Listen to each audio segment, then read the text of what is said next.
just got an announcement from the FDA that said 6, maybe 7 of every 10 bottles are poisoned. Or 6 or 7, every little treat that you buy for your kid, fruit snack, is poison. And it will kill your child if you consume it. What's your reaction? Homemade. It's like, would you give your kid that bottle? Would you give your kid that snack? Okay. Now, if that was truly the case, how many entities would be out there stopping whatever's going on? To put a stop to it, correct it, fix it, do mitigation, whatever it took to make sure these kids were kept safe. Now, there is 7 out of 10 kids dying from unintentional fentanyl poisoning. 7 out of 10. The DEA's found that those pills, that when they start counting them and looking at them, they're contaminated with 100% fentanyl, or it takes 2 milligrams to overdose on, and that's probably 5, 6, 7 little grains of salt. When you say 7 out of 10, are you talking about 7 out of 10 children who use drugs, or 7 out of 10 children? 7 out of 10 people who are using drugs. So sorry. Yeah. So it's illicit drugs. It's illicit drugs or recreational drugs. Okay. But we're going to get to the verbiage so that we can all make sure we get this right, because we have stigmatized this so much that we think drug addicts. What comes to your mind? You know, you're thinking of some guy in the gutter, been homeless, menace to society, whatever. Our minds conjure up. But I'm going to show you a few faces here in just a minute of people who do not meet that criteria and what's going on. Here we go. So when I was talking about earlier how it impacts all of us, all of our families, does it mean that we're bad parents if our kids do drugs? No. I think we all do our best, considering there isn't a handbook just yet. Maybe ChatGPT will come up with one day that will work, but for now there isn't. So why is it then that, I'm role playing here. Sandra, your kid's on drugs, but you kept it a hidden secret. Why? Why can't you go tell her? I might ruin their reputation and mine. That's one reason. But it has to do with empowering parents with the information they need to help save, essentially, really, truly save the lives of their own teenagers. And if you don't know what's going on, or you don't even know where to start, there's so much information to go through. And I am going to be sharing a few of my personal stories with you with our journey with our teens. Naughty teens. We've been through the ringer, but we have a lot of lessons learned the hard way. And I'm sharing those to teach you what not to do, for one. And 2, to let you know that this I'll call it an epidemic crisis, doesn't discriminate families. I don't care if you're the best mom in the world and you do check everything by whatever book's out there, or the most, poor, impoverished family that's living in the ghettos. This is affecting everybody equally. Okay, we'll talk more about why that is. But thank you for being here. Now, there was so much information to cover. I was like, oh my gosh, I could talk for hours tonight. Each topic in itself could talk for a week solid. So I'm going to try to stay kind of at a high level. But in order for you guys to have the information, to have this all come together and you can do deeper dives yourself, sounds so neurotic, but I created a 47-page document for all of you. And hopefully that scans. I just created that right before it came. It worked for me, so hopefully that will work for you. And it has like a parent handout sheet for each of these topics. And it's gonna go into a lot of detail. And you can go into as much or little as you'd like. But I will be referencing that on different pages as we go through it, because obviously I can't have everything up here on the slide. I'm happy to answer any questions that you have. If for some reason there's something that I may not know, I'll just simply tell you I don't know, and I'll get you information and I'll get those answers for you. There is so much to know in this area, it's mind-boggling. So that's why they've got lots of little experts in all these areas. But this is, again, just kind of a high level to empower each of you as grandparents, parents, aunts, uncles, siblings, whatever it is, to watch for these signs and symptoms, to know what's going on in your communities and what's coming down the pike. So with that, there's disappointment, there's so many emotions wrapped up in this. I can guarantee you that if you have lived in this life as long as each of us have, we know people who have been caught up in this in one way or another. Our lives, we know people who died from it, we know people who are going through it, we have family, but we don't talk about it. And that in itself is shameful because it is isolating, it's painful, it's the worst thing that a parent can go through.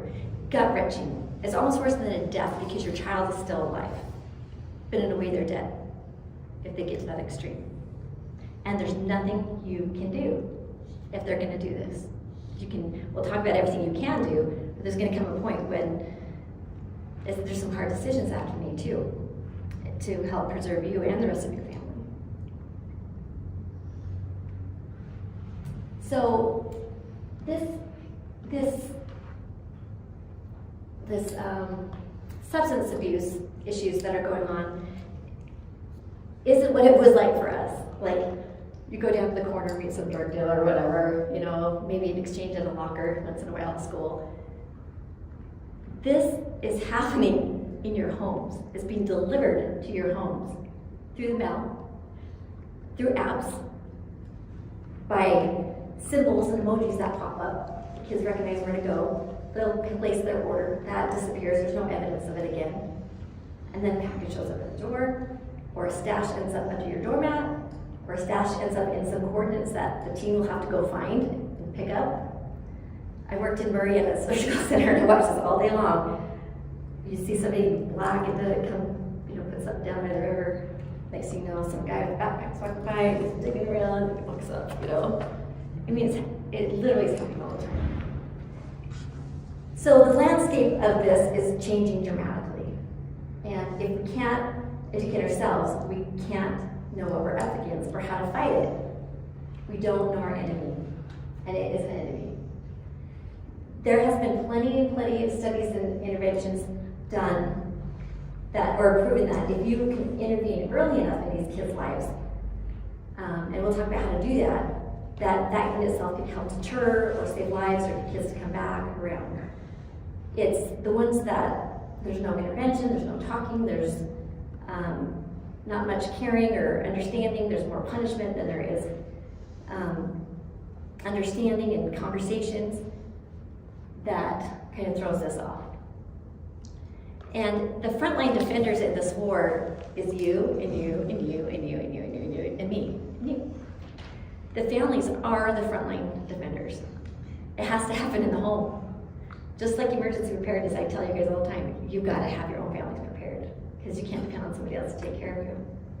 Now, if there was a war being waged and somebody was working full-time every single day with armies of like hundreds of thousands of people behind them to figure out how to mess your kid up and get him addicted to drugs as early as they could to guarantee ongoing income,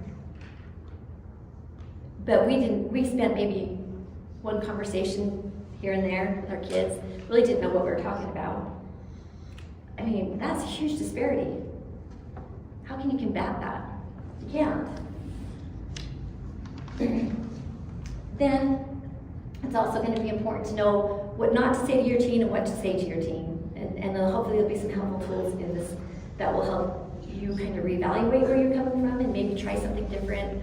Or when you go to have these conversations, you can do it in a different way than what maybe your emotions want to have you do. Then of course, because the nurse in me, I want to talk to you about what you need to do if somebody is overdosed from these different drugs and what works and what doesn't and those signs and symptoms. Okay, the teen brain is a mess, okay? It's just this perfect storm of impulsivity and rewards with none of the balance that you need for the decision making and the common sense, okay? It's the dopamine is what they're chasing. And that's what the drugs are giving them. But their brains are not fully developed until they're about 25. So their neurons in their brain, the receptors, they're getting redirected, rewired, lessened, shrunk parts of their brain, the hippocampus, like all of these things. While they are reversible, if things are done and they can eventually come back around, they found that things can regenerate, like dopamine receptors and things like that. They'll see growth, regeneration. But for repeated exposures over long periods of time, it does serious damage to the brain that can be irreversible, and it's pretty serious. And then when I say drugs, please know I'm also talking about alcohol. And that's something we're gonna make, I'll do my little 2 cents on that too. Okay. So we're on the same page with the terminology. You have just drug use, right? I sprain an ankle, I take some ibuprofen appropriately when I'm hurting, according to the directions I'm using, as drug use. Misuse is when I get pain medication and I'm taking it now when I don't have pain, or I'm taking it to sleep, or I'm sharing it with someone else, or I'm borrowing it from somebody else. And this is where problems start to generate. And this is like the whole, they call it the opioid epidemic, and like over the last 20 years where narcotics have been pushed on people, then suddenly they've got all these addicted people, and now it's a real mess. So they go after big pharma and want millions of dollars, and it's just like this, hamster wheel. But when it crosses over to substance abuse, that means they've developed a tolerance, and what used to give them that high or that euphoria no longer works, and they have to take more and more and more. So what started out as Percocet goes to an oxycodone, and that goes to multiples, and then they're mixing drugs to enhance it, and then they're mixing it with alcohol, so it becomes a whole jumbled mess. This can get so severe, obviously, that people will lose their jobs over it, they'll lose their children. I mean, methamphetamine addicts are so addicted that they'll choose that over their children. I mean, we think, how could everybody do that? These are powerfully addictive substances. Okay. So how early do you think kids are starting? Without looking at the slide. How early do you think you need to have the first conversation with your child? My son was approached when he was 7. Some of the things I've read says 7, some say 10. It's all age appropriate, what's really kind of going on. Parents get to decide what that age is. And certainly you don't want to come down and you got to do this in little pieces. But that's the key, is to do it in little pieces. Having open conversations. Hey, I heard this. What did you hear about this? What do you know about this? Open-ended, non-threatening conversation that establish trust and that are done respectfully without fear of retaliation or punishment. That will set a daily, weekly, whatever it is, pattern that will just be natural. If you wait to see, I'm gonna just, I suspect something's going on, I'm just gonna hold out, it's probably just teenagers act this way and you dismiss it, or you're gonna wait to see if you can catch them in the act, or you're just too afraid to have those conversations. Okay. So this chart shows the different types of substances and how early the kids are using them in the United States. So by 12, 13, you're chasing it already. So if you haven't had these conversations before that or established those communication lines, you got a little bit of catch up to do. We'll show you how to do that. But the earlier they use, the longer they use, the harder this is going to be. So even if they start using, wait till you're 17, 18, 19, 20, whatever, they'll have a better chance at hopefully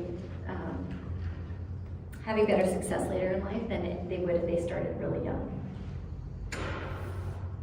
Now, as you know, these decisions bring about other questionable decisions, which also brings up topics about sexual activity and relationships, and just a myriad of other things. So you might need to be prepared to have a couple conversations there. All right, why are kids using drugs? Give me some ideas. Abused. Yes, they have PTSD, they've been abused, never dealt with it, or maybe it's ongoing abuse from a parent even, or a sibling, for sure. Defiance. Defiance is a good one. You tell a teenager what to do, what are they gonna do? Yeah. So, it's gonna be their idea, right? See where that's going? All right, what else? It's happening in there. Yes. They're modeling the same behaviors as they see the people around them, whether that's alcohol or drugs. Well, they can have legitimate injury, I guess, he's Yes. using something. Exactly, the same scenario we just talked about. An innocent prescription, or, you know, maybe a few refills, has got their body dependent.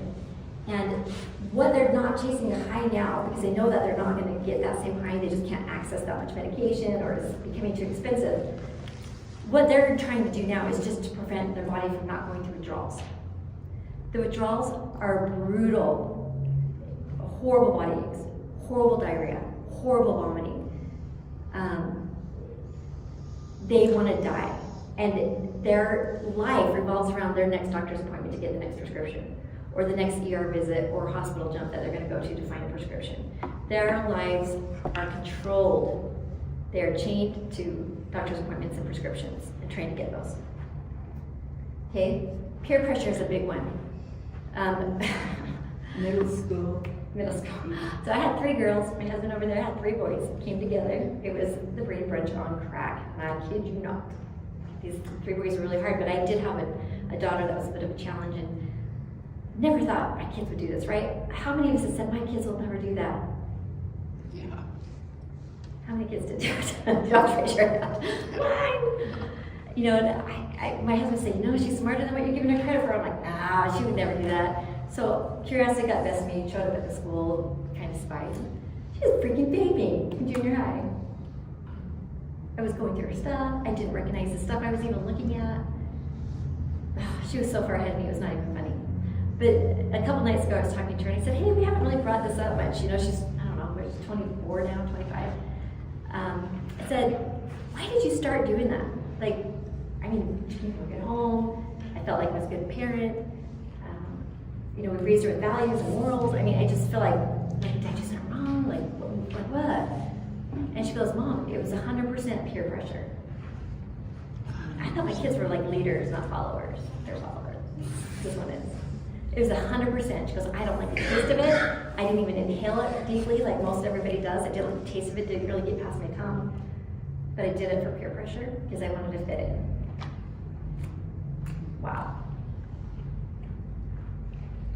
Okay, these kids are under an extraordinary amount of stress these days, and their little brains were not meant to handle this type of stress.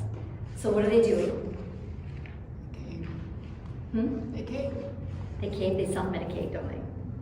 They'll do whatever it takes. They think marijuana calms their brain down. It makes them feel normal. It makes them feel relaxed. It makes them feel like they fit in. It makes them feel like they're being socially accepted. The pressures of what they're seeing going on in the world, the pressures they're seeing, the finances their families are going through, and whatever, you know, dysfunction maybe going on in the home that adds to it. I mean, there's so many things, competitive sports, just the list that these kids have is overwhelming their little brains, and it's no wonder why they just want to shut it off, you know, and that's what it does. And they are inundated on social media and videos and movies with people normalizing drug activity. Songs are sung about it by famous people, rap songs. And on average, they're singing like 2 an hour or whatever, something like that.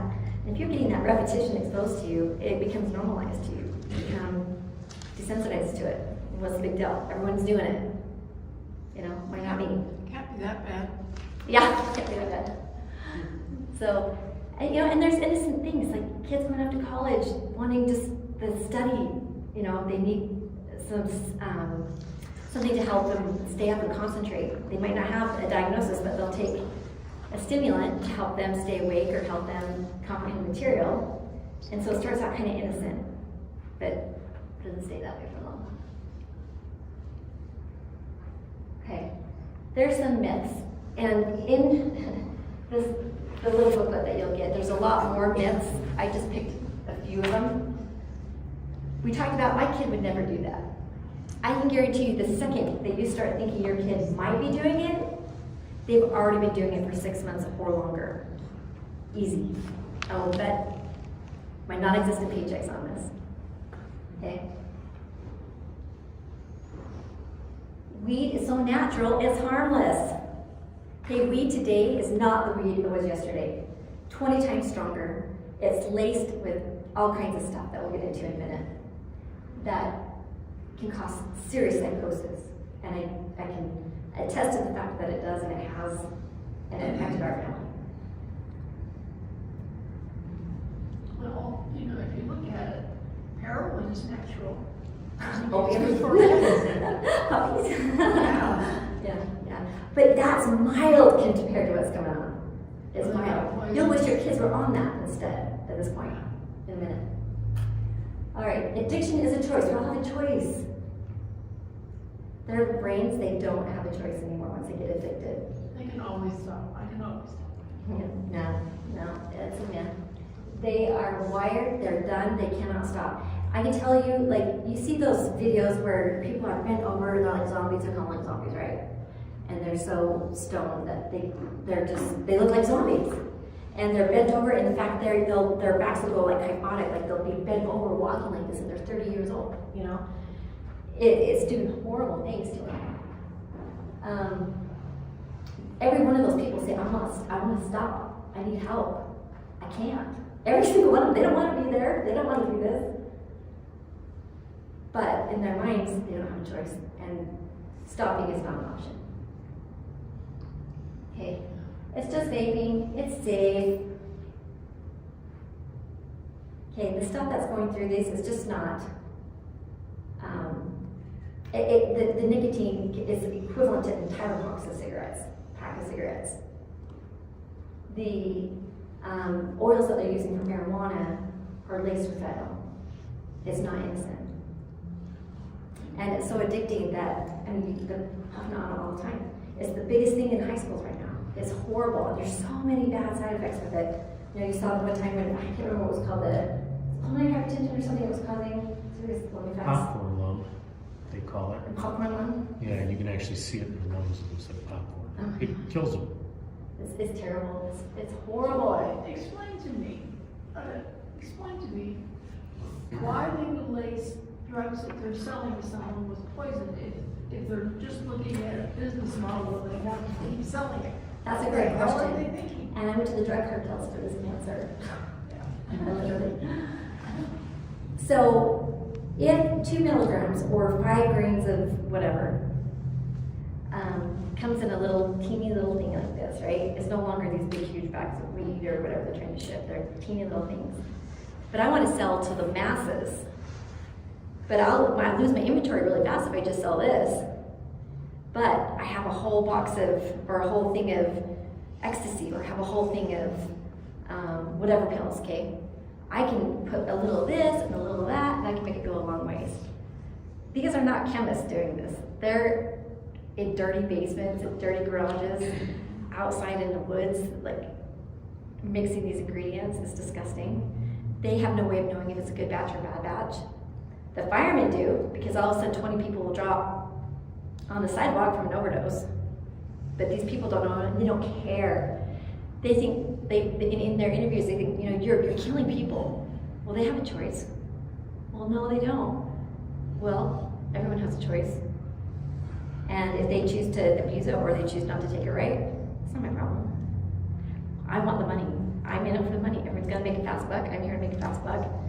Or, you know, and there's a hierarchy in this whole thing. There's gangs, there's cartels, there's, you know, people they're held accountable to, but they rake in billions of dollars a year.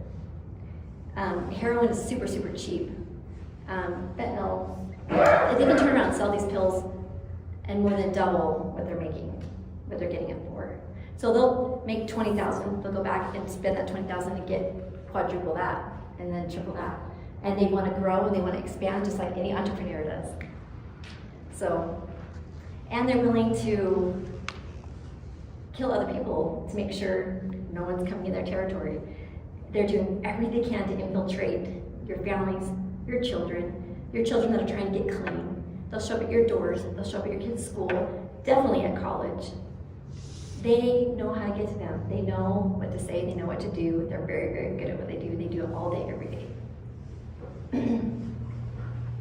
The funny thing is, one of these high-up cartel guys, he said, she goes, why isn't this a problem here in Mexico? Like, what's going on? And he's like, I don't know why people take this. This is harmful. He goes, I give them 3 chances. Strike 1, strike 2, and strike 3, you get executed. If you even try this drug. Does that make sense? Do you see these pictures of these zombies down in Mexico?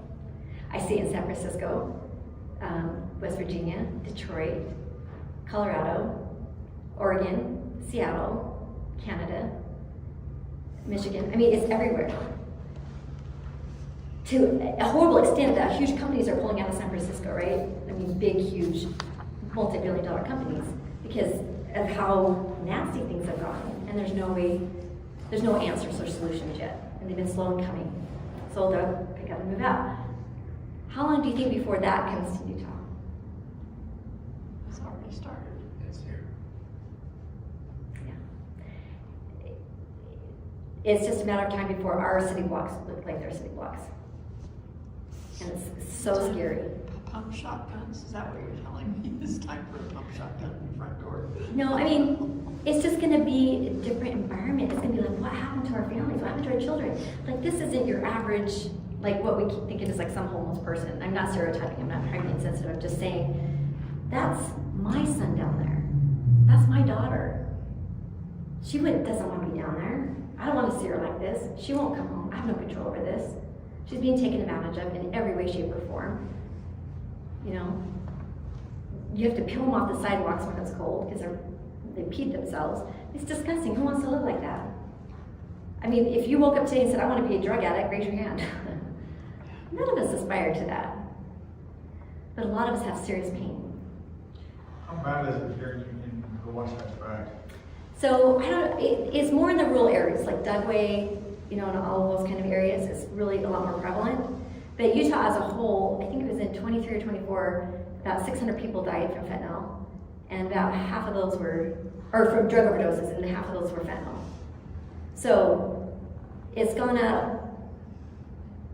The fentanyl deaths are like over 1,000%, but drug overdoses in general aren't escalating that fast, but the fentanyl's showing a terrible pattern.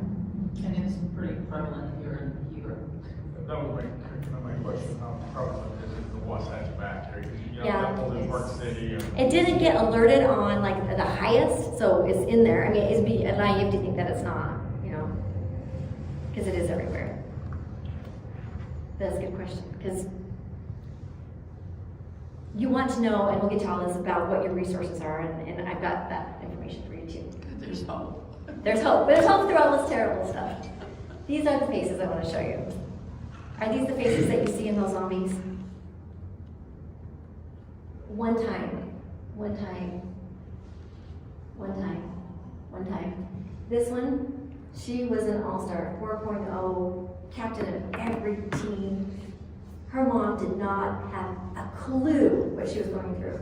Not my daughter. She's so positive. She's just like, whatever. She doesn't know. She's the light. She's like amazing. She hid this so well and her parents are very well educated, came from an amazing home. Had no idea that she'd been struggling for 8 years before they found out. They put her and spent probably hundreds of thousands of dollars on rehabs for her. They sat with her when she went through details, tried to rip her legs and do all these things. And, you know, I mean, the guilt this little girl felt on behalf of what she was doing to her family is horrendous. But the guilt that this mom feels, I'm going to give you a little taste of that here in a little while. But she went to rehab, and I think she went back to college. I don't know. I just read so many stories, but I think it was 2 or 3 days before she a drug dealer came to her, he didn't leave her alone, he gave her one pill and she died in her car from an overdose. Unintentional. You know, I mean, beautiful, beautiful girl. Their parents, like, I can't even talk about that crying. And I'm gonna give you a tease because I don't want to be the only one. But I just need people to think that it's not my child, because it is, or it could be.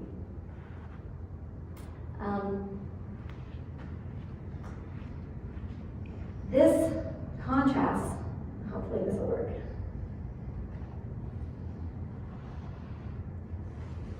With what long-term drug abuse can do to you, depending on the drug and the length of time. But this was somebody's beautiful daughter. Okay.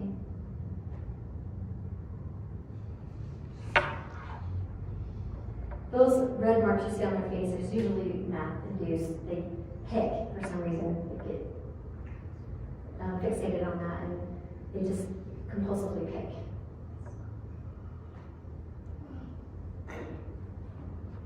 Their dental hygiene, they lose that, they lose their hygiene in general, their teeth decay. I mean, they lose their teeth. I mean, it's just, and they'll keep doing it. Like, who in their right mind do you think would keep doing this? Would at some point you look in the mirror and I'm done. They can't stop. Okay.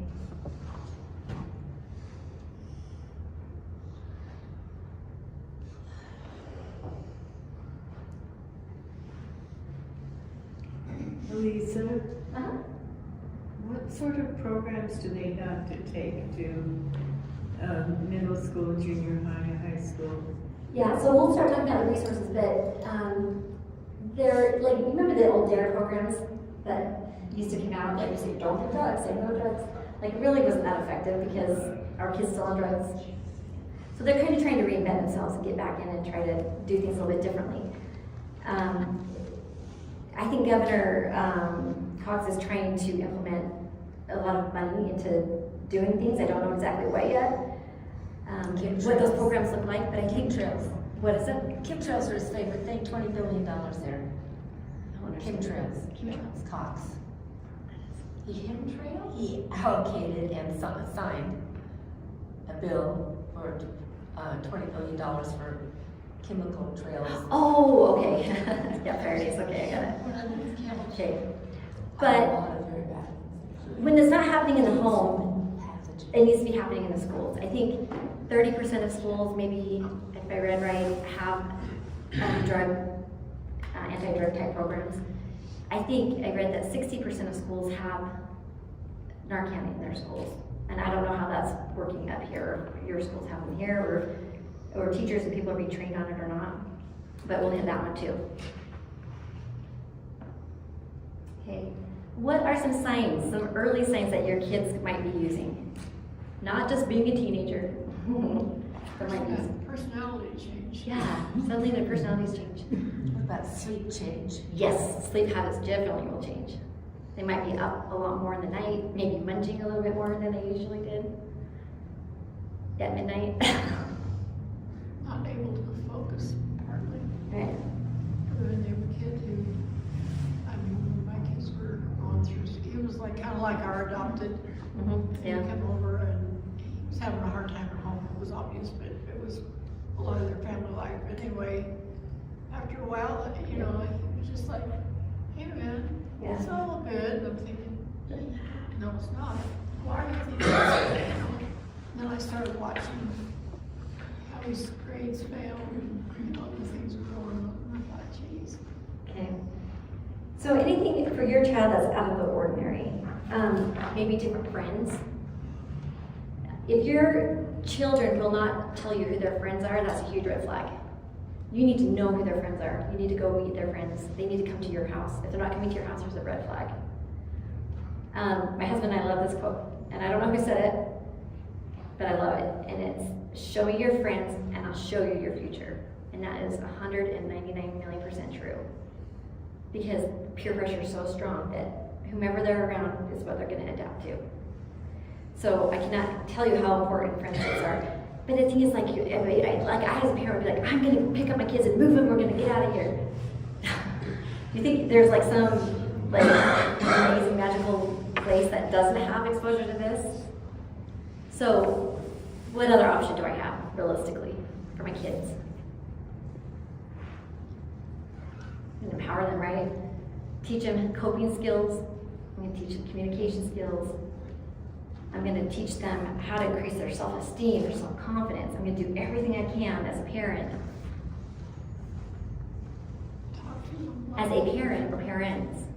But there's missing components here. This is a war. This is a crisis. Me and my husband, we're two people. 7 kids, 6 kids, okay? I need help. I need a community. That's not gonna judge me. That will be there for me, or share their stories with me, commiserate with me, validate me, whatever it is. Okay? It is an isolating, lonely experience. And if we don't have an army of people strategizing to combat this, nothing's gonna happen. Okay. Let's see if there's anything else I want to say.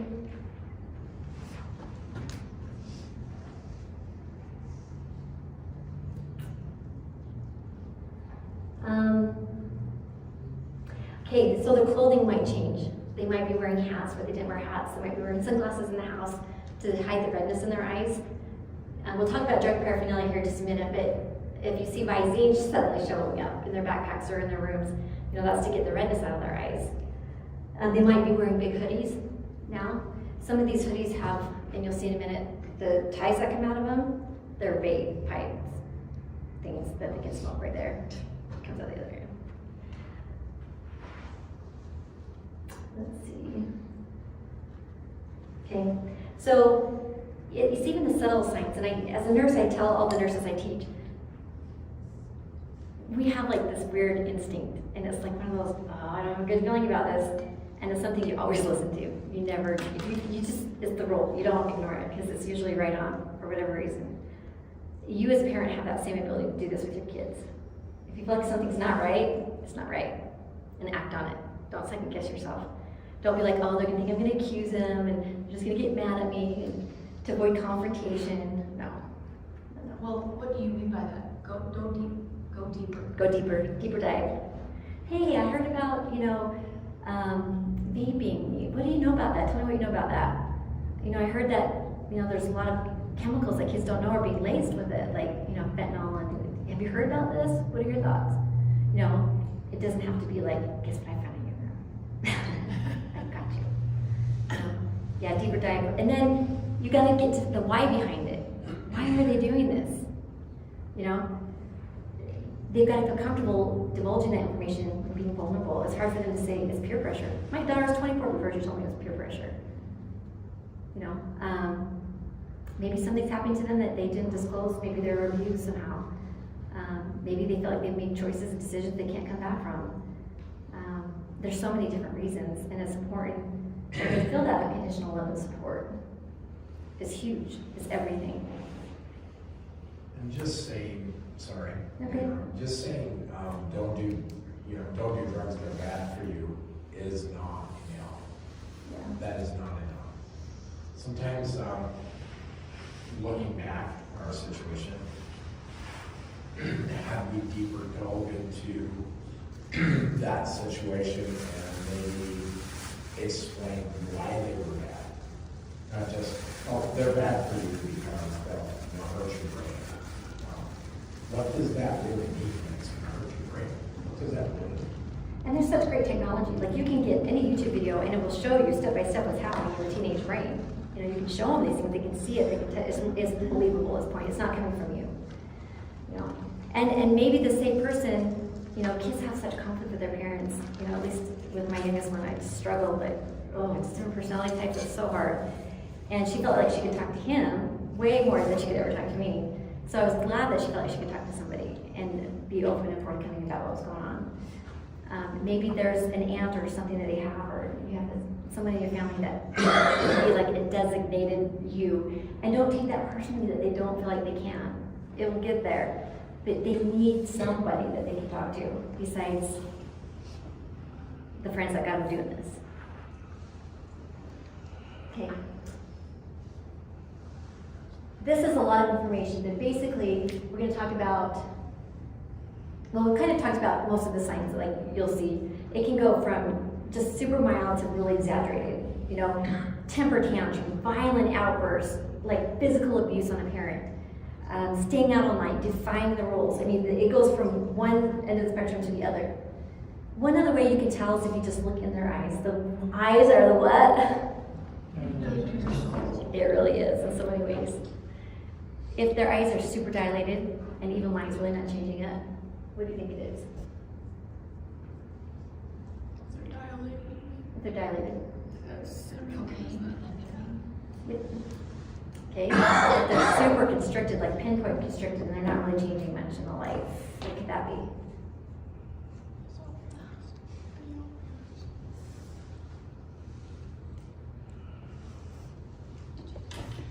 That's that first one. Opioids or depressants. We'll talk about this new category in the disease here in just a minute too. But if you come upon somebody who's like passed out on the street, not really breathing, and you happen to see their pupils are constricted, they're probably overdosed on fentanyl or something like that, or heroin. Okay. Uneven pupils or wiggly pupils, shaking in their eyes, could be more like ketamine, it's like hallucinogenic. Some other synthetic drugs, some inhalants, and we're going to go into detail right now. Here. Okay, look at that first one. What kid's not going to want that? Do you read a little bit closer? What does it say? What are the red flags in that package? They're called Kittles. That's not candy. They're disguising this to make it look innocent and fun and attractive to younger and younger kids. They know what to do, they're smart. The second one is called party packs. This is ecstasy or MDMA, and this is what they do at rave parties mostly. Like put these big bowls out and it's a free for all, and you know, just kind of taking stuff. This is where a lot of people die of kids. These are not what I say. 7 out of 10 are not what it says it is.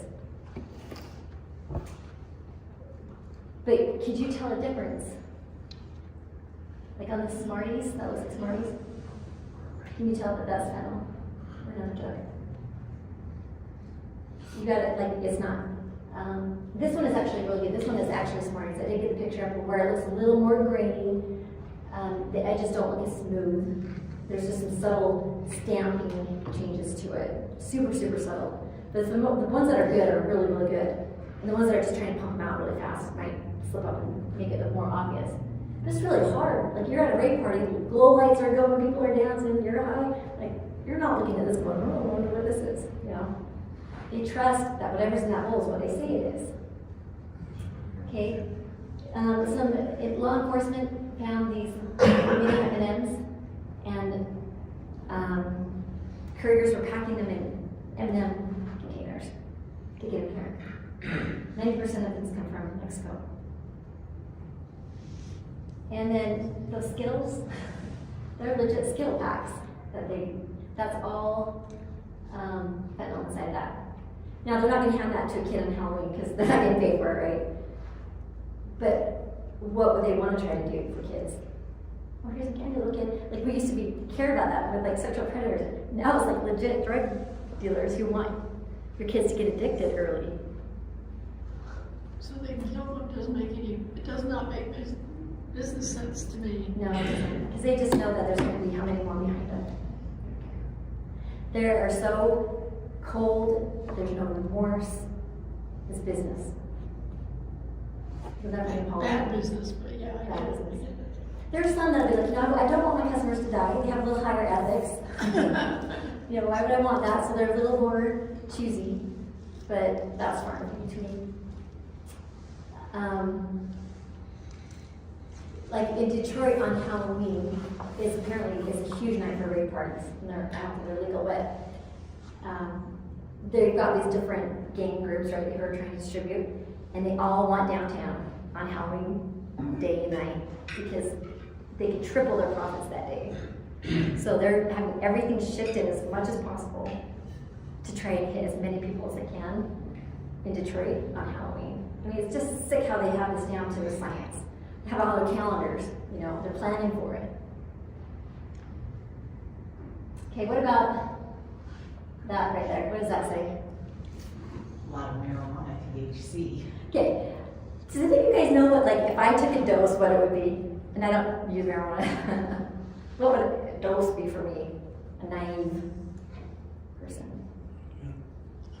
Maybe 2 to 5 milligrams, maybe Really? That's 600? 600. That, are Gushers, they look like Gushers.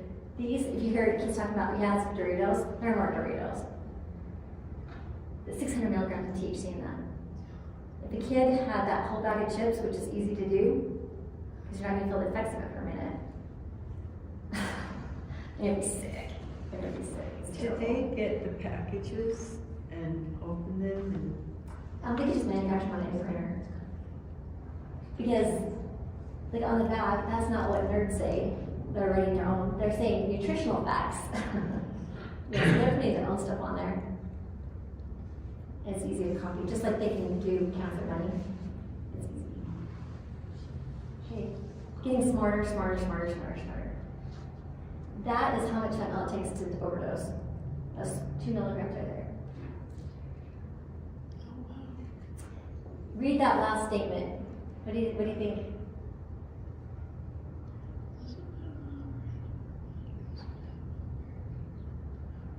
How does that make you feel? That these kids' choices aren't just affecting them. Obviously it doesn't, it impacts everyone around them, causes wreaks havoc on everybody. But it's killing infants. They're crawling around, putting things in their mouth. It takes a titch. So how are teens getting this? Social media influencers are in their face all day long. Look at me, I'm so happy, I'm doing this fun, I'm snorting this, I'm doing that. They're glamorizing that all day long. They're getting encrypted messages on different apps. They're all over the place. And you can't catch it. Like, remember Snapchat, like erase the message, you can go back and check your kids' Snapchats. It does this, it works like that too. So it's really hard. When I talk to people, like, where do you go to get drugs? You can get them anywhere. I'm like, I couldn't go downtown and get drugs. What are you talking about? Like, where do you get drugs? Anywhere. I'm like, you keep it more specific. You can go and ask anyone downtown, they will give you drugs. You may not even have to pay for it. I'm like, this is crazy.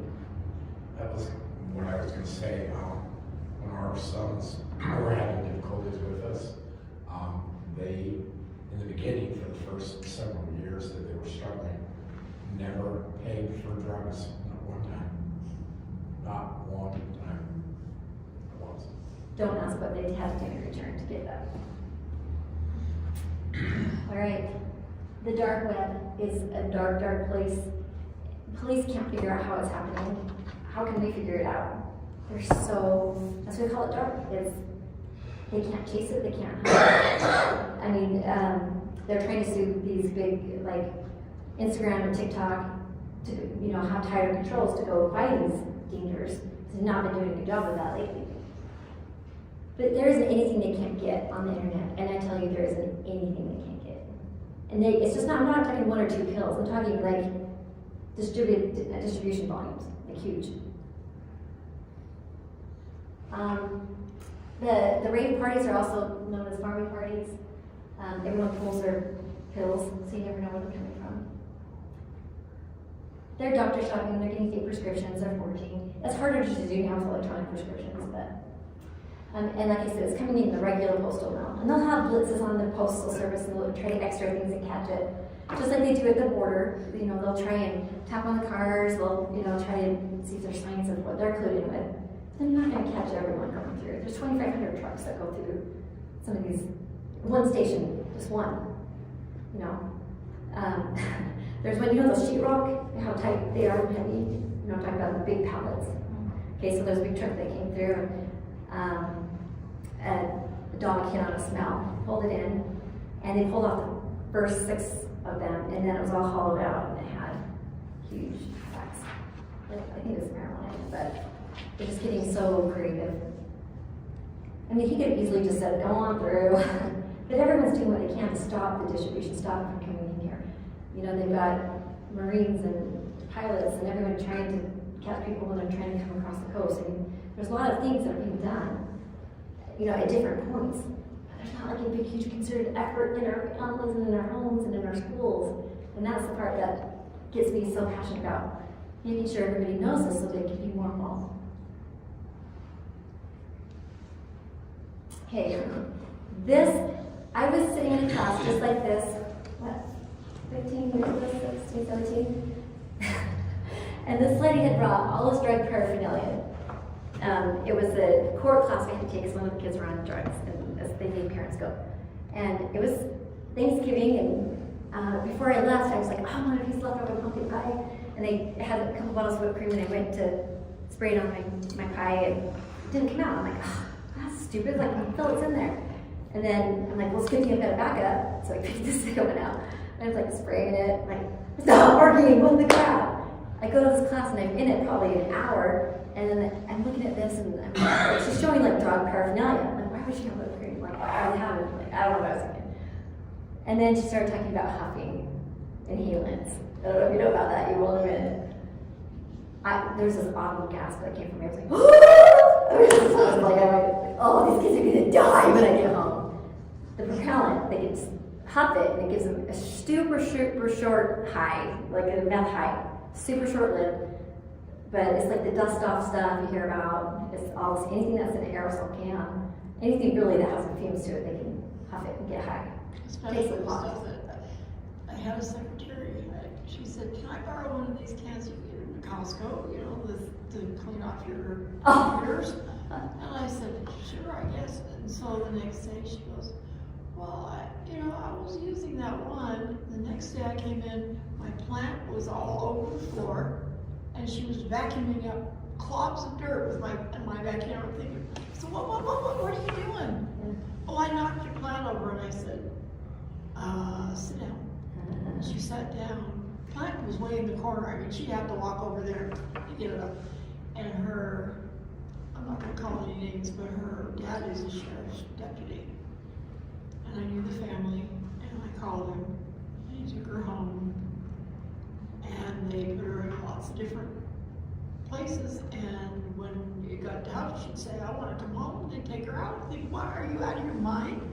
Where's the tough love?" And I felt so bad because I talked to my son about it. He was, a computer guy at work, and he said, "Oh, Mom, yeah." That's prevalent. I It's know. going on right underneath your nose, Yeah. literally. I want to show you this. It's like 18 minutes. I'm only going to show you like the first 4 minutes or so of it. I just want you to get an idea of what you're doing. So, if you decide to look in a kid's room, you've got to weigh the pros and cons. And you've got to do it from a place of concern and compassion and love. Not of, I'm going to catch you, I'm going to punish you, I'm not going to get one up on me. This isn't a power struggle. If you do this with purpose and with planning. Because this, for me, became an obsession. Like this kid, I was like, I was a year nurse. I can tell if you're on drugs. I can look in your face and tell you what drug you're on. I'm like, I know what kids are doing. He was always a step ahead of me. In fact, there was one day I couldn't find it. I was obsessed with looking through his room. I knew he had it in the house. I knew it. And one of the other kids was in jail, and I talked to him, and I said, "Where has he hid these drugs? I know they're in my house. I know he's doing them. Where are they?" He's like, "Oh," he goes, "What's the one place you wouldn't look?" And I'm like, and he says, "Elisa, think about it. What's the one place you wouldn't look?" And I was sitting in my room talking to him on my bed. Guess where it was? Under my mattress. Because I'm not going to look under my mattress for his drugs. Dexter.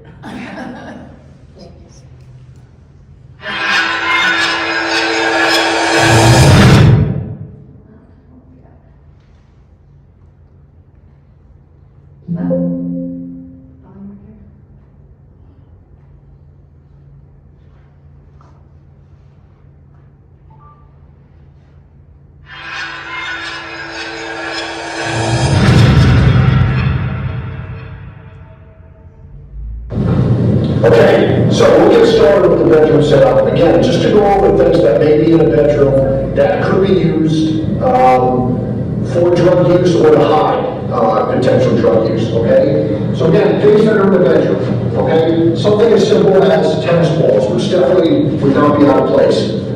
What you need is a razor blade. Just give it a little slit, and now there's a nice little storage container. Whether this is kept in the bedroom or in the garage for all the other athletic equipment. Things that are readily available on the internet. Okay, just looks like a little ceramic dinosaur, but this is actually a pipe for smoking.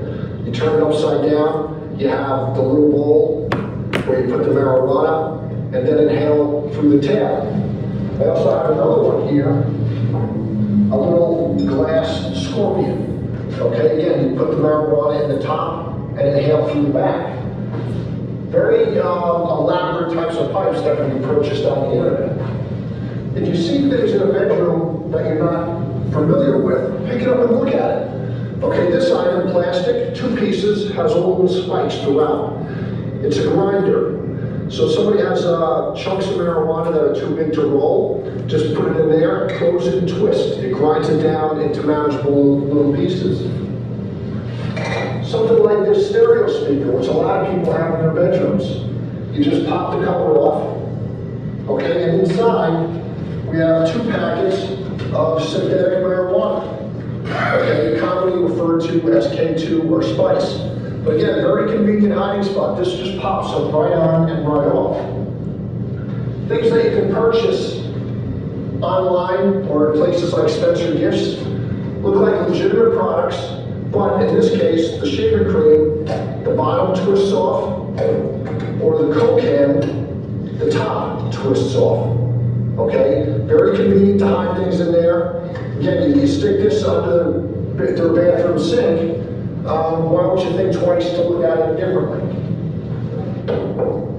Something as simple as a baseball cap, right? How many of our kids have baseball caps? The one thing pretty much all baseball caps have is this sweatband on the inside. You fold it down, and here we have a single packet of heroin. It's very conveniently behind the sweatband. Okay, you can put pills back there, a little bit, use marijuana. There are even hats that can be purchased online that have hidden pockets in them. And it's something that we really would look twice at. Novels, books. All those, again, somebody needs as a razor blade. Open up to the middle section and cut out the middle section of some pages. Makes a nice little pocket. Here we have some packets of heroin. We have some rolling papers, straw for snorting. Okay, and when it's closed, there's no indication that there's anything stuck inside. Okay, so if someone's not aware, this is a great hiding spot. Something pretty obvious. Okay, a glass marijuana pipe, again, it can be purchased online, no age restriction. Somebody might not just leave it lying out on the bureau like that, but it could be hidden away in the closet. And again, if the kids know the parents aren't coming into the bedroom to look around, they may leave it up in the closet for easy access. Again, a couple other types of little pipes. Okay, Hello Kitty, just a different glass design. The website I got these from, all different types of cartoon characters. Okay, if you don't pay attention, you may see this and just think it's some type of glass ornament. Something as simple as sunglasses. We know our kids the best. If all of a sudden your son or daughter starts wearing sunglasses in the house for no reason, it may not be anything, but a couple questions should be asked. Maybe it's to hide redness in the eyes if they've been smoking something. Okay? Again, something as simple as sunglasses, so don't be afraid to ask some questions.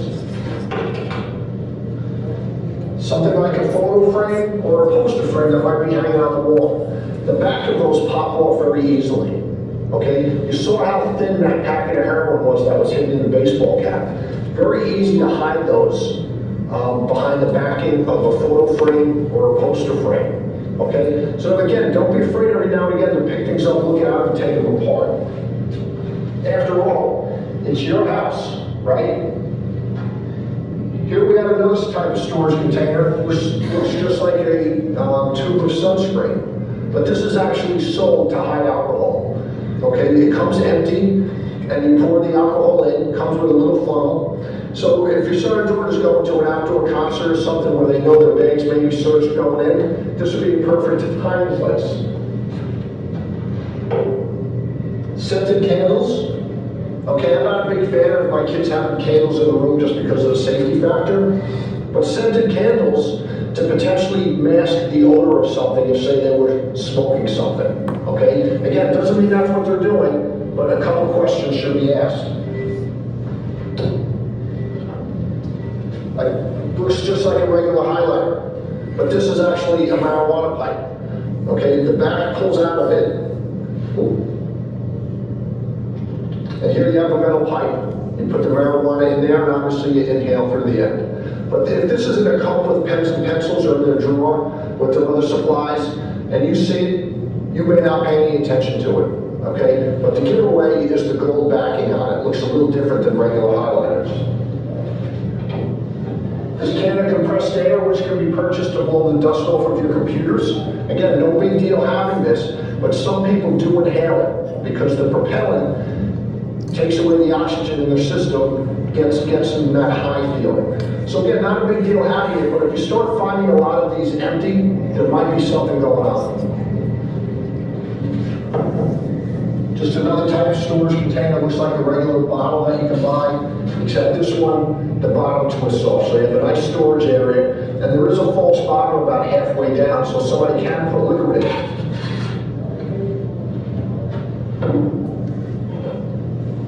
Vaping, huge problem amongst teens. Going out to schools over the last couple of years, principals say this is their #1 issue. Not just the problem associated with nicotine, but a lot of these now, marijuana oil is being used. And with the high temperature that this vaporizes, it virtually eliminates that skunky marijuana smell, so it could be very difficult to detect. Something as simple as a tin of breath mints, very easy place to hide pills because they blend right in with the breath mints. Okay, again, you see breath mints, I don't want you to panic, but again, it's something that you may just want to look at every now and again. This bottle of water that you can purchase, okay, has water in it, but give it a twist, and now you have a storage container. Okay, looks just like the real thing. Again, it can be purchased online, no age restriction. You get the idea? He has like a whole another 10 minutes or so of stuff on that bed and on the floor and shoes and a whole nother dresser. But you can go back and when you see this, you can watch that video in detail. I would have given anything had somebody showed me this. Like, I don't know, waiting to have this kind of stuff. Like I said, I was like obsessed with trying to find this. And when I did finally YouTube it, because I'm like, I had to just admit, I just didn't know what I thought I did. And they're like, look for slits in the carpet, look for, little slicings, So they said they'll slice them like with a footboard, like the bottom of the bed. They'll lift that up, make a slit in the carpet, slide it in, and put that back in. I mean, you're not gonna look there. I did. I also looked. They had bunk beds in their room, and they had cut slits in the fabric under, on the layer above it, or they just stick it around the wood that holds that top bunk. They lift up the bottom of the slide outside in the dirt. They were in heat vents. They were in the toilet with fishing string. And the thing is, it's like there's illicit drugs, but then there's also the potential to use regular drugs. For example, one of our kids was on Wellbutrin, it's the extended release, like 350 milligrams or something. And we would dispense it for him because he had a tendency to abuse everything. And one day I saw a knife, a butter knife or a knife, I don't know, it was under the bathroom sink, and I thought, that's weird. Again, remember the little tinglies? I dismissed it. Should have really paid attention. But then after a minute, I'm like, no, I need to look at this further. Something's not right. And I went to take an Excedrin out of my. No. I went to count his pills. I count him all the time to make sure he wasn't abusing them, and it was always on. I'm like, okay, we're okay. But then I started putting that knife together, and it's just some things that started coming together. And what that little shyster's been doing is taking Excedrins that look just like it, shaving it off, that E, and replacing the Wellbutrin with it. So then he goes and snorts the Wellbutrin, and it apparently gives you a high, like that inhalant highs. Anyway, the links that these kids will go to is mind-boggling. It's terrible, especially when you go home and you think, oh, my kid will never steal from me. They'll never go to that extent. They will, I guarantee it.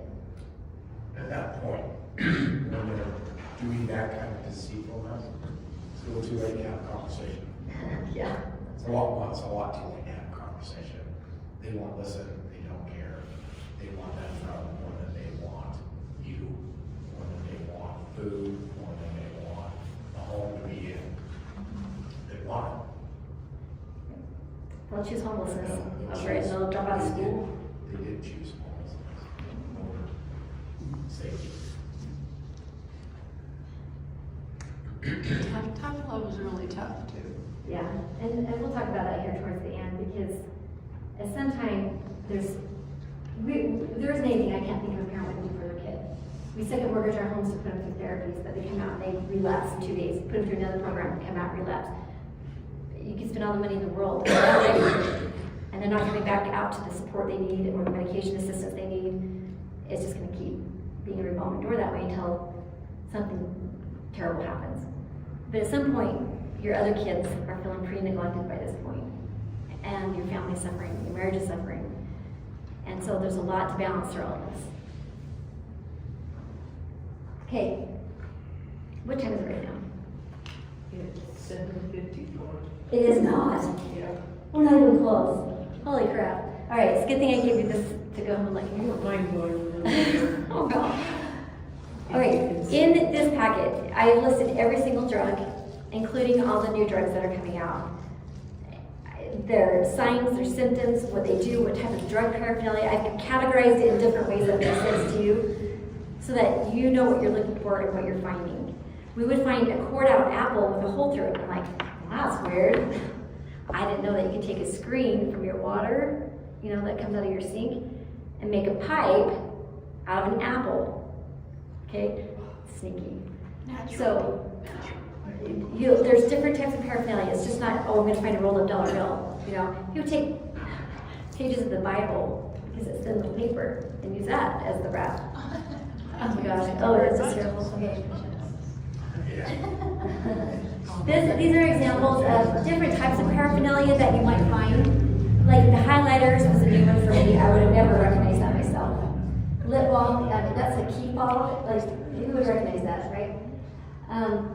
The important thing on this is those little baggies are called riddles. They usually have heroin in them. And if they don't want to get caught, sometimes they swallow them, and that can be detrimental. Because if it's not like triple layered and it leaks, it can overdose them really fast. And that happened a lot in the ER. They don't want to get caught, they swallow them. Okay, this new nitazines. They're 43 times stronger than fentanyl. They're synthetic, so they're made in labs. They're not like naturally grown. They require maybe up to 4 doses of Narcan if it even works. And it's horrible. It's being laced in there just like fentanyl. And there is another drug called xylazine, that's coming out in the senior packets, that is an animal sedative for large cattle. And it causes bad sores, but and it's not even opioid, so Narcan's not even going to work on it. But these drugs all get mixed together, and they're getting hooked on all kinds of different stuff into one drug. So it's just horrible. In fact, here they are. In Russia, it's called mephedrone. It's called meow meow. One of these, they're done. They're addicted. Done. In Africa, it's called Kush. That's the zombie drug we have here. They get so many sores on their legs they can't even walk. They'll all gather in one place. Somebody will die, somebody else will take their spot. They'll choose that over food. They'll choose that over anything. The reason they're doing it, the one thing that has all of them have in common is it makes them forget about their problems. That's it. Imagine that much stress that you do this to your body, just forget about the problems. Nairobi, they're really poor, and so is glue, like they used to fix shoes, like yellow glue, or it's jet fuel because it's really inexpensive. Nitrous oxide is making a comeback on a whole new level. This galaxy gas, or Whippet, is an inhalant that they're bottling to make it look like something that's user-friendly. And they'll put it in balloons, so it'll look like a helium balloon, but it's got this stuff in it and it warms it, so it's not so hard for them to inhale it. But they'll go around and inhale this constantly, because it just gives them a short high, so like anything that you're having, you just gotta have it right in front of you all the time. So they'll carry around bottles or pour it on material, and they're constantly having. The nizings, they're not purposely taking these, they're not purposely taking, in fact, this is called train. They don't want it. It's in their drugs. They don't want it. They're not going for it, but they're addicted to it now. And it's horrible. There's a new one called 2CB. It's a hallucinogenic psychedelic, similar to ecstasy, and it gets frequently combined with ketamine, which is also like a hallucinogenic. Originally was in one time like for animals, but we use it now all the time therapeutically. We do fentanyl in hospitals. Okay. So the important take-home message of all this, and I'm going to end up throwing through this really kind of fast, and so the most important part of this whole thing is don't overreact. Don't take this as a personal insult. Don't take it as a reflection on your parenting skills. And don't forget to take care of you and the rest of your family. I became so obsessed with this that my adrenal glands stopped working and have to take steroids every single day because my body can't make cortisol. The stress was amazingly overwhelming. It was bad. And don't think it didn't affect my other kids. You know, I'm like, oh, they're strong, they're fine. It's the silent ones that you need to be worried about. The ones that aren't talking, the ones that are thinking like everything's okay. It's not. Okay, so safety first, no matter how you're handling it. If they're abusive to you, that's not okay. Setting boundaries is hard. How do you set boundaries with someone who is obsessed with these drugs? Will do anything, they'll life, they'll steal. How do you set boundaries? I'm gonna take away your phone. Really? What's another way you can say that or reframe it? You know, hey, let's make a deal here. Like, we've got to have some serious boundaries. You can't be doing this in my house. You know, if this comes into my home again, you can't say, I'm going to take away this or this, because you're going to be able to follow through with it. And if you take away their social, they'll just isolate them even more. You know, you can say something to the effect that maybe we're going to start randomly checking your room. You know, we're going to have to do this, we're going to have to show up at your school, you know. Or help them, make them think of the consequences. So, you know, there's just so many different ways to do this. So, my son was using, and I went to school with him, and I took him to the resource officer. And I told the resource officer, this is my son, Brayden. He's using drugs, and these are a few of his friends. So I suggest, if you see them together, they're probably doing drugs. And he was arrested that afternoon. Yeah, we go right back to it.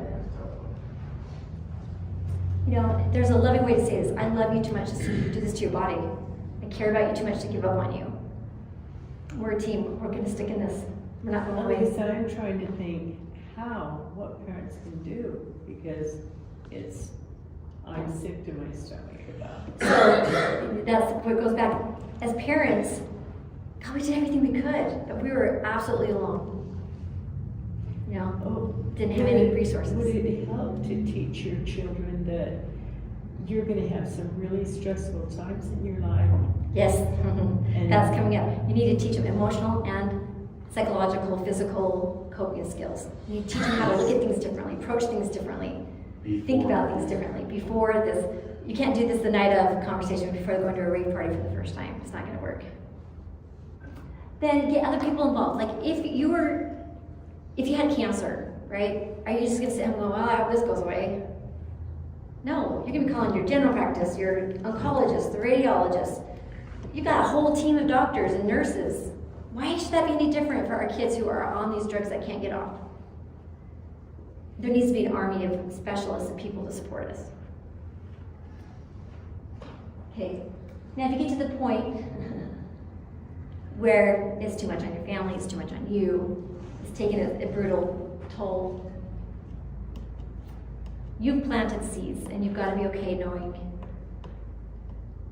you've done your best, and you've got to hope there's a higher power that's watching over these kids, or you'll never stop. You'll parent your kids on your knees at this point with tears all the time. It's so horrible.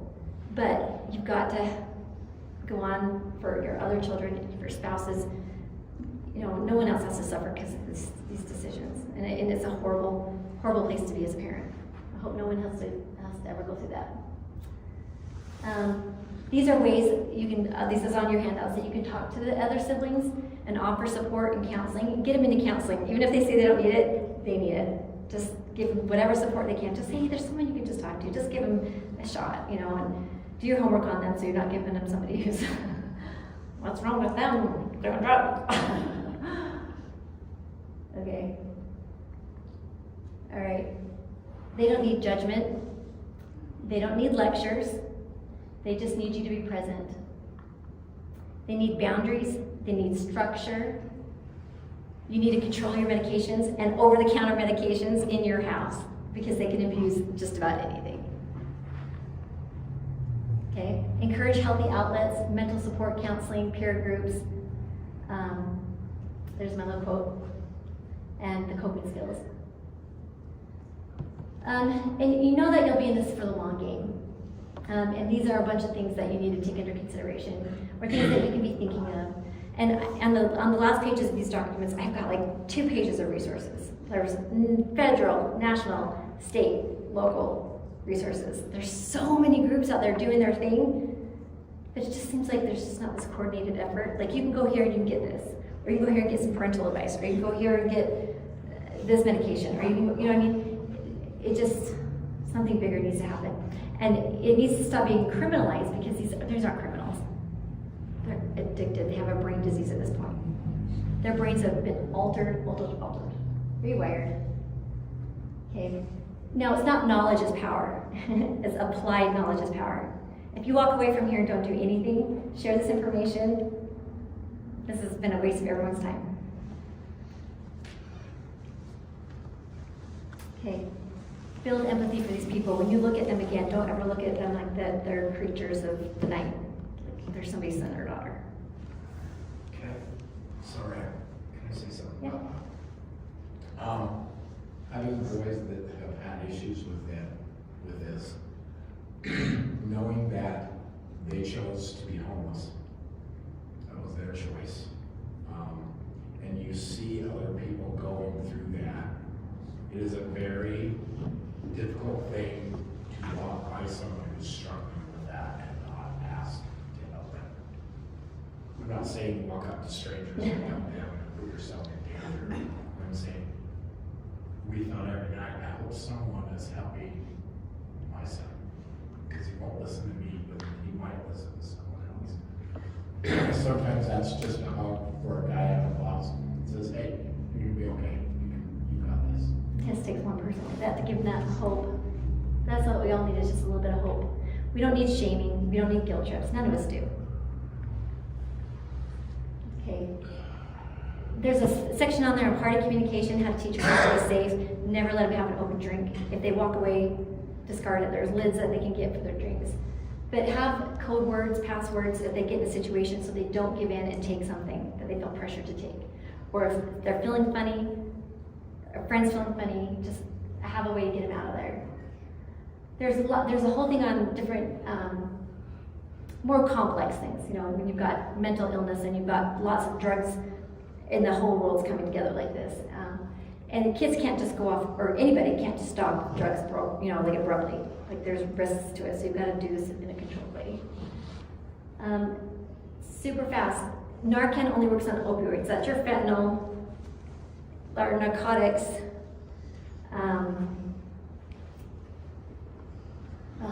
This one's like 10 minutes. Anyway, if you can, go back and watch the story on Lauren Cole. write that one down if you can, or take a picture. And I really want you to, like, if you can't do it tonight, I want you to listen to that, that pain. Like, not to feel bad, not to make you feel bad, but it's so powerful because you can put yourself in that place and you can feel it. Because it could have been you. It could be you. It could be your son. It could be your daughter. It could be your grandchild. And it humanizes this experience. You know, you go through, what if I could have just saved her? You know, because we all think we can save our kids. Sometimes that's not our job. Sometimes it's not our job sometimes. If you can, please listen to that. Okay, if you see somebody down, not breathing, there's places that will give you Narcan for free. You can get it and pay for it from a pharmacy. I think our the vehicle place, is that where she told us? DMV. DMV? Yeah. Yeah. And in Salt Lake, we can get it from the library. So You can get one. but it has somebody go back and get two. Because the Narcan only lasts for a short time, but the opiate stays on board a long time. Oh shoot, I wanted to show you this. How do you administer it? Oh, there you go. Yeah, so it can come intramuscular or in the nose. You just spray it in the nostril. You wait a couple minutes. If it's not working, they're not waking up, give them another squirt. So it's nice to have a repeat dose. Oh, where was this? Let me think. Oh my gosh, hold on.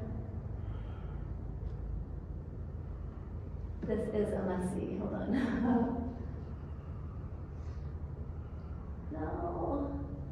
Oh, here's this thing. Bear with me just 1 second. Can I show you this? Hold on.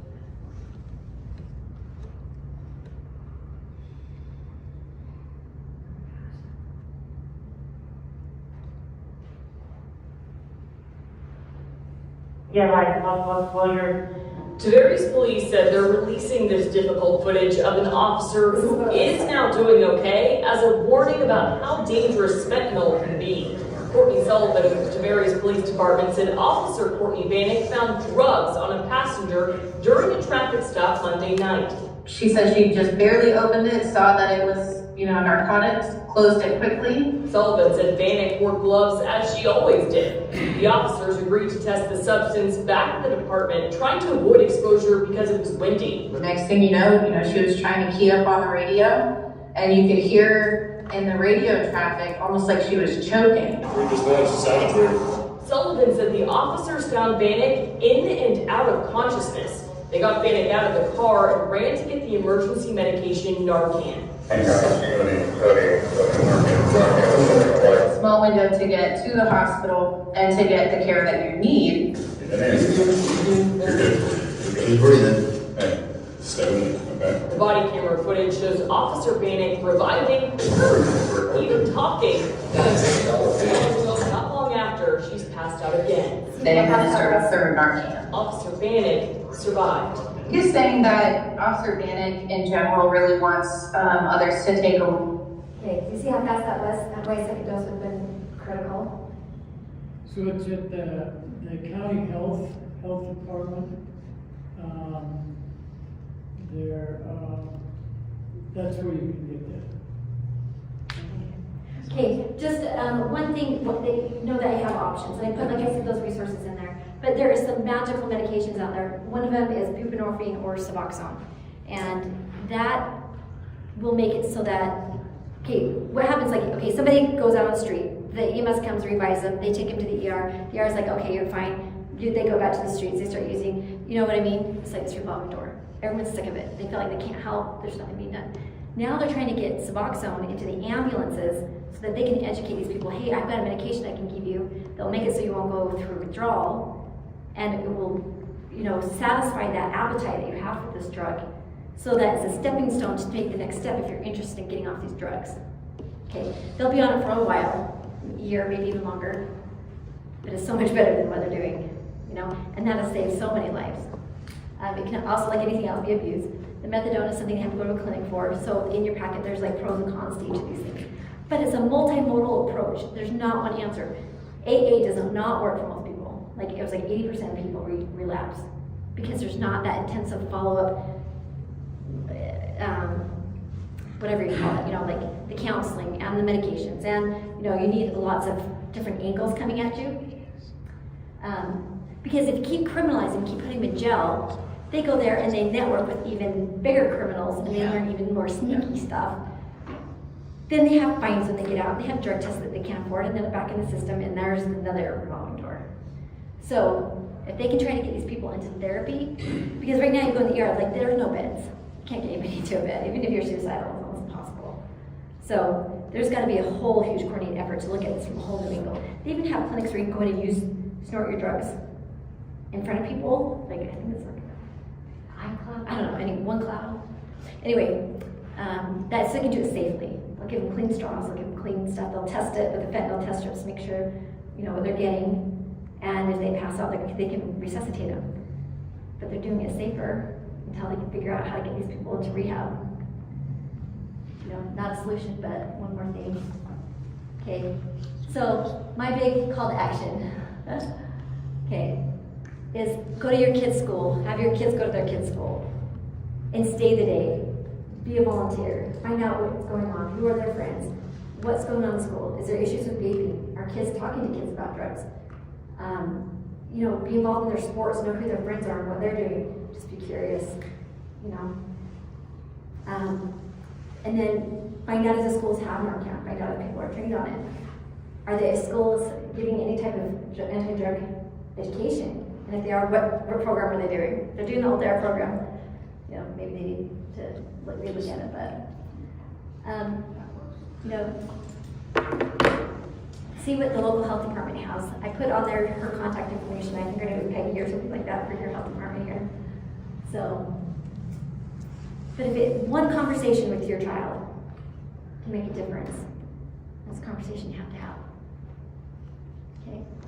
It's not a fight for one parent, one school, one community. It's a battle for the lives of our children, and it will take all of us.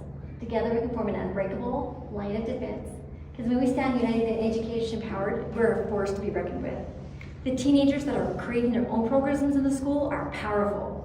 They're like, I don't want to see another friend die. They will take kids, teach them how to role play with people who are trying to get to use drugs.